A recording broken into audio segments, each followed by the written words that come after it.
Breaking news. ఇరాన్లో వేగంగా పరిణామాలు మారుతున్న సందర్భం కనబడుతోంది. సుప్రీం లీడర్ అయతుల్లా ఖమేనీపై వ్యతిరేకత వ్యక్తమవుతుంది.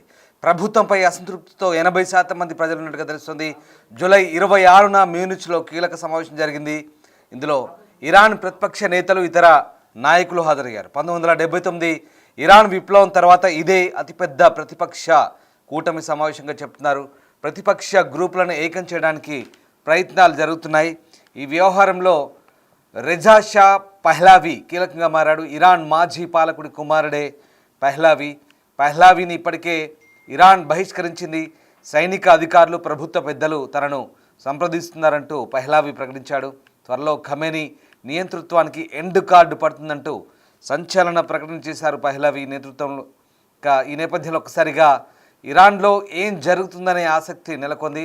మొన్నటిదాకా ఇజ్రాయెల్తో యుద్ధం తర్వాత ఒక్కసారిగా ఇరాన్లో ఇప్పుడిప్పుడే పరిస్థితులు కాస్త చక్కబడుతున్నాయి. వాతావరణం కాస్త శాంతించిన పరిస్థితి. దీంతో ఇప్పుడు తాజాగా Iran supreme leader Ayatollah Ali ఖమేనీపై వ్యతిరేకత వ్యక్తమవుతున్నట్టుగా తెలుస్తుంది. ప్రభుత్వంపై 80% మంది ప్రజలు అసంతృప్తితో ఉన్నట్టుగా సమాచారం. జూలై 26న మ్యూనిచ్లో ఓ కీలక సమావేశం జరిగింది.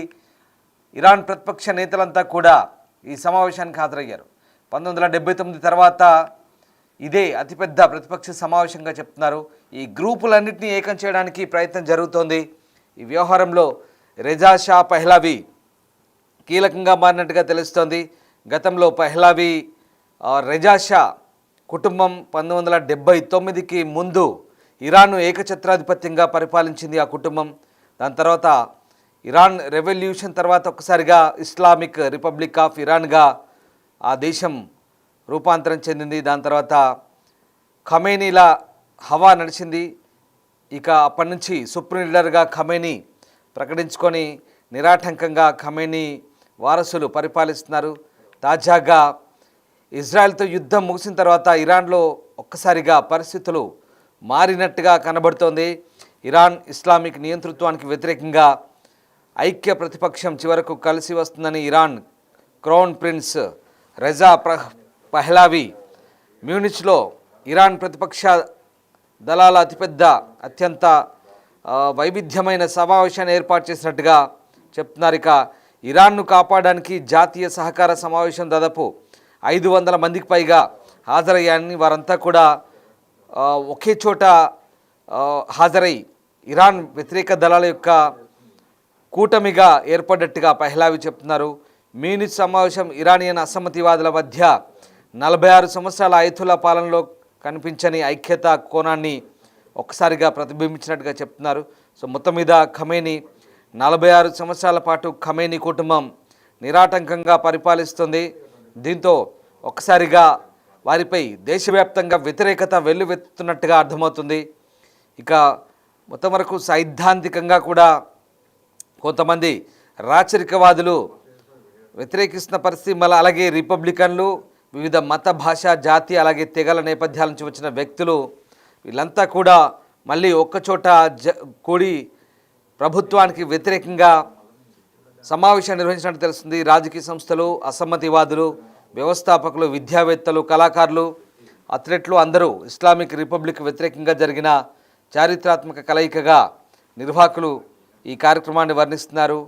ఇరానియన్ రెజ్లింగ్ ఛాంపియన్ తయ్యబ్ అజ్మౌదే, రాజకీయ ఖైదీ మహమ్మద్ మెహ్రాబీ సోదరి మహబ్ మెహ్రాబీ, అలాగే భక్తియారీ తెగ నాయకుడు అంధాన్ కోస్రవి, అలాగే జర్నలిస్ట్ మలౌద్ హజీదే, అలాగే రాజకీయ కార్యకర్త వాహిద్ బహ్మానీ ఈ కార్యక్రమానికి హాజరయ్యారు. వీళ్ళంతా కూడా ఇరాన్లో చాలా ప్రముఖ వ్యక్తులుగా పేరు పొందారు. మరోవైపు గ్రేటర్ టెహ్రాన్ జైలు నుంచి కూడా రాజకీయ ఖైదీలు సమావేశానికి తమ మద్దతు ప్రకటిస్తూ ప్రజాస్వామ్య లౌకిక ఇరాన్కు పరివర్తనకు పహ్లావి నాయకత్వం వహిస్తున్నారంటూ ప్రకటించడం, ప్రస్తుతం ఆ ఆడియో సందేశం కూడా ఇప్పుడు సంచలనం రేపుతోంది. ప్రభుత్వ క్రూరత్వ బాధితులు, Islamic Revolutionary Guards Corps IRGC చేత హత్య చేయబడ్డ వారి కుటుంబ సభ్యులు కూడా ఈ సమావేశంలో పాల్గొన్నట్టుగా తెలుస్తోంది. దీంతో ఒక్కసారిగా పహ్లావి ఇస్లామిక్ రిపబ్లిక్ కింద ఇరాన్ ప్రస్తుత స్థితి యొక్క పూర్తి నియంత్రణను ఇక పట్టు తెచ్చుకుంటున్నట్టుగా తెలుస్తోంది. దీంతో ఒక్కసారిగా ఇరాన్లో ఏం జరగబోతుందని ఆసక్తి అయితే నెలకొంటుంది. ఇరాన్లో మొత్తం మీద ప్రభుత్వ మార్పు తథ్యమనే వార్తలు వినిపిస్తున్నాయి. మీరు చూస్తున్న దృశ్యాలు, ఇరాన్లో కొంతమంది ఆందోళనకారులు వీధుల్లోకి వచ్చి ప్రభుత్వానికి వ్యతిరేకంగా నినాదాలు చేస్తున్న దృశ్యాలు మనం చూస్తూ ఉన్నాం. ఇంకా ముఖ్యంగా అసమ్మతివాదులంతా కూడా మ్యూనిచ్లో సమావేశమై ప్రభుత్వానికి వ్యతిరేకంగా పోరాటం చేయాలని నిర్ణయించారు. ఇక ఇరాన్ నదులు ఎండిపోయాయి, దాని నేల కోత గురవుతుంది, నేల మునిగిపోతుంది, గాలి కలుషితమైంది, ఆకాశం విదేశీ శక్తుల చేతుల్లో ఉంది, ఆర్థిక వ్యవస్థ పూర్తిగా పతనావస్థలో ఉంది, ప్రజల ఇల్లు విద్యుత్ లేకుండా నీళ్లు లేకుండా ఉన్నాయి, వారి జీవితాలు ఇరాన్ వ్యతిరేక పాలనతో పూర్తిగా మగ్గిపోయి ఉన్నట్టుగా ప్రస్తుతం వాళ్ళంతా కూడా ఆరోపిస్తున్న పరిస్థితి కనబడుతుంది. సో మొత్తం మీద ఇరాన్లో మళ్ళీ లౌకిక పాలన రావాలి, స్వేచ్ఛాయుత వాతావరణం రావాలంటూ కూడా వీళ్ళంతా కోరుకుంటున్న పరిస్థితి. ఈ నేపథ్యంలోనే తాజాగా ఇరాన్లో అసమ్మతి వాదులంతా కూడా ఒక్కసారిగా స్పెయిన్లోని మ్యూనిచ్లో సమావేశం అవడం ఇప్పుడు అత్యంత ప్రాధాన్యత సంతరించుకుంది. వాస్తవానికి ఈ పెహ్లావి ఎవరనేది ఒకసారి నేను మీకు చెప్పే ప్రయత్నం చేస్తాను.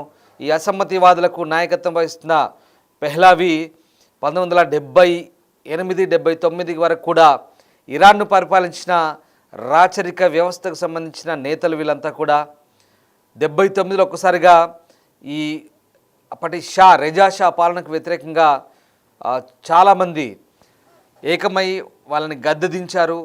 దీంతో షా పదవిచ్యుతుడైన తర్వాత 1979లో అయతుల్లా రుహెల్లా ఖొమనీ ప్రవాసం నుంచి తిరిగి వచ్చి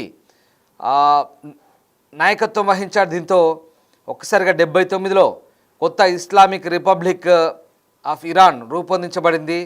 దీంతో ఒక్కసారిగా మతపరమైనటువంటి ఒక దేశంగా ఇస్లామిక్ రిపబ్లిక్గా మారింది ఇరాన్ అంతా కూడా. ఈ నేపథ్యంలో ఒక్కసారిగా ప్రస్తుతం అయితే ఇరాన్లో ఈ విప్లవం తర్వాత అంతర్గత ఘర్షణలు, రాజకీయ తిరుగుబాట్లు కూడా అంతర్జాతీయ ప్రభావం కూడా ఎక్కువైన పరిస్థితి. దీంతో అయతుల్లా అలీ ఖామేనీ అధికారం చేపట్టిన తర్వాత దశాబ్ద కాలంగా పూర్తిగా ఇరాన్ను తన ఆధీనంలోకి తెచ్చుకునే ప్రయత్నం చేశాడు. కానీ ప్రస్తుతం ఇరాన్లో పరిస్థితులన్నీ కూడా తారుమారైనట్టుగా తెలిసింది. ముఖ్యంగా యుద్ధం తర్వాత ఇరాన్లో ఒకసారిగా పరిస్థితులు మారిపోయాయి. ప్రజలంతా కూడా ఖమేనీల పరిపాలనకు వ్యతిరేకంగా దాదాపు 40 సంవత్సరాల పైగానే, 40 సంవత్సరాలు కాదు, దాదాపు 60 సంవత్సరాల పైగానే, అర్ధ శతాబ్దం పైగానే ఈ ఖమేనీల పరిపాలన కొనసాగుతుంది. 79 నుంచి వీళ్ళ పరిపాలన కొనసాగుతున్న పరిస్థితి కనబడుతుంది. ఈ నేపథ్యంలో ఒకసారిగా ఈ 40 సంవత్సరాల పైగా ఈ పరిపాలనలో ఒకసారిగా ప్రజలంతా కూడా విసుగు చెందారంటున్నారు. దీంతో ఆ పహ్లావి ఎవరైతే ఉన్నారో రెజా షా ఫ్యామిలీ, అంటే గతంలో ఇరాన్ను పరిపాలించిన రాచరిక కుటుంబం ఏదైతే ఉందో వాళ్ళ వారసుడు పహ్లావి ఇప్పుడు మళ్ళీ తెరపైకి వచ్చాడు. స్పెయిన్లో సమావేశం చేశారు. దీంతో ఒక్కసారిగా ప్రతిపక్ష నేతలంతా కూడా దాదాపు 500 మందికి పైగా, అంటే ఇప్పుడున్న ఈ ఖమేనీ బాధితులు, ప్రతిపక్ష నాయకులు, ఐఆర్జీసీ అంటే అక్కడ పోలీసులచే చంపబడ్డ బాధితుల కుటుంబాలు, ఇంకా ఇలా చాలామంది వీళ్ళంతా కూడా ఏకమయ్యారు. ఇప్పుడు ఖమేనీకి వ్యతిరేకంగా పోరాటం చేస్తున్నారు. ఖమేనీని గద్దెదించడం తమ లక్ష్యంగా చెప్తున్నారు. ఏదేమైనా భవిష్యత్తులో మొన్నటి వరకు ఇజ్రాయెల్తో యుద్ధం చేసి దెబ్బతిన్న ఇరాన్ ఇప్పుడిప్పుడే కాస్త అక్కడ పరిస్థితులు నెమ్మదిస్తున్నాయి అనుకుంటున్న తరంలో ఇరాన్లో మళ్ళీ రాజకీయ విప్లవం రాబోతుంది. ఖమేనీని గద్దెదించేందుకు అక్కడి ప్రతిపక్షాలంతా కూడా ప్రయత్నాలు చేస్తున్నాయి. అందులో భాగంగానే ఇప్పుడు తాజాగా ఈ మ్యూనిచ్లో సమావేశం ఏర్పాటు చేశారు. దీంతో ఈ సమావేశానికి ప్రజల మద్దతు కూడా ఉన్నట్టుగా వీళ్ళు చెప్తున్నారు. ఇరాన్ భవిష్యత్తు అభివృద్ధి తమ ప్రధాన ఎజెండాగా వీళ్ళంతా ముందుకు కదులుతున్నట్టుగా తెలుస్తోంది.